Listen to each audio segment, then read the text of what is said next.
Olá pessoal, deixa eu ajeitar mais um pouquinho aqui.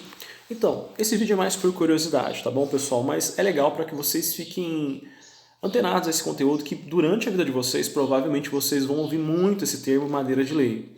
Como nós estamos ouvindo agora e falando, trabalhando com os biomas brasileiros, é interessante que você entenda de onde que veio esse termo, por que que ele existe, quais são essas madeiras. Apesar de que alguns nomes aqui, eu mesmo já trabalhei com móveis, eu trabalhei com madeira, não tinha ouvido falar. Então, porque são madeiras de outras regiões, amazônica, por exemplo. As madeiras mais aqui da nossa região, que tem aqui na Mata Atlântica, beleza, é mais comum, por exemplo, embuia, você já deve ter ouvido falar, pau-ferro, pau-pereira, são madeiras mais aqui cotidianas do nosso dia a dia que, porventura, você se não ouviu, um dia vai acabar ouvindo. Mas algumas palavras aqui, alguns termos, e na grande maioria são de origem indígena, são de regiões amazônicas essas madeiras. Então, talvez a gente não tenha um contato muito bom, assim, muito próximo. Mas outras também, acho que o peroba rosa, que é uma madeira lindíssima. Eu tenho algumas pranchas, inclusive, galerinha, eu vou mostrar uma hora para vocês. Estou fazendo uma mesa com ela aqui, muito legal. Mas vamos lá, o que interessa. Eu fiz aqui o meu dever de casa, porque não dá para decorar todo esse conteúdo, não é do meu dia a dia. Mais ou menos assim que funciona. Existem leis, madeira de lei, tá? Existem leis, decretos, desde o ano de 1300, 1200, mais ou menos quebradinho, da origem de Portugal, que Dom Dinis, ele foi conhecido muito como o grande lavrador, ele era um imperador em Portugal, ele decidiu reservar para a coroa o cultivo, a produção, o corte de algumas madeiras lá na Europa, lá em Portugal.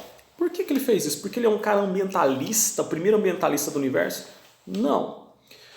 Portugal, pessoal, a Península Ibérica, ali, Espanha e Portugal, foram um dos primeiros países a lançar os navios, as grandes navegações, a se aventurar a regiões mais distantes em alto mar.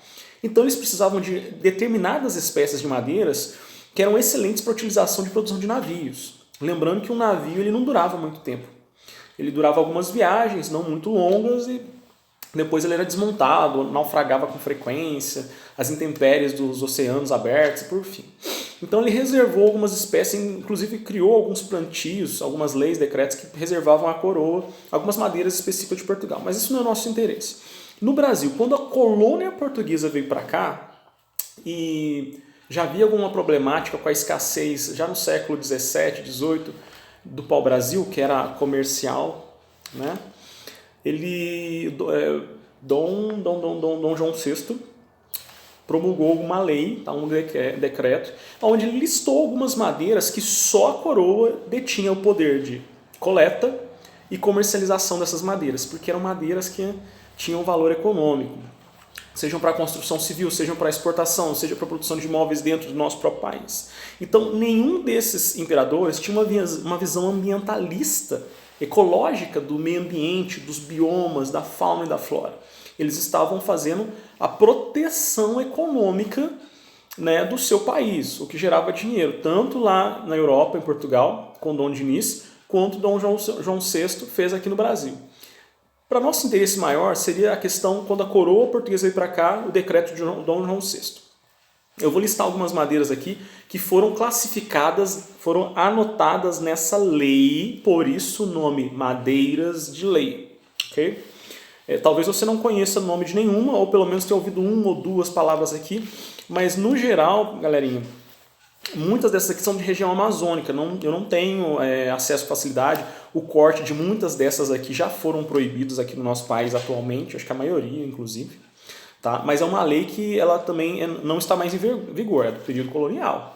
Okay? Nós temos novas leis que preservam, aí sim com intenções ecológicas, a madeira, o bioma, a fauna que envolve o nicho ecológico dessa planta, tá bom? Mas por fim, vamos lá. Se eu pronunciar errado também eu vou dar umas travadinhas, que são uns nomes todos estranhos. As plantas em sequência da lei. Acaiacá, andiroba acho que a gente tem na região Mata Atlântica, angelim vermelho, nós temos angelim amargoso, angelim em pedra, não sei o que, mas por fim, angelim vermelho, o anginco, araribá, imbuia, que acho que é uma madeira que todo mundo já deve ter ouvido falar, o ipê felpudo, são duas espécies diferentes, mas nós temos muitas outras espécies de ipê. No caso aqui é o ipê para madeira, não é esse ipê que dá florzinha amarela bonitinha que você planta no quintal, não.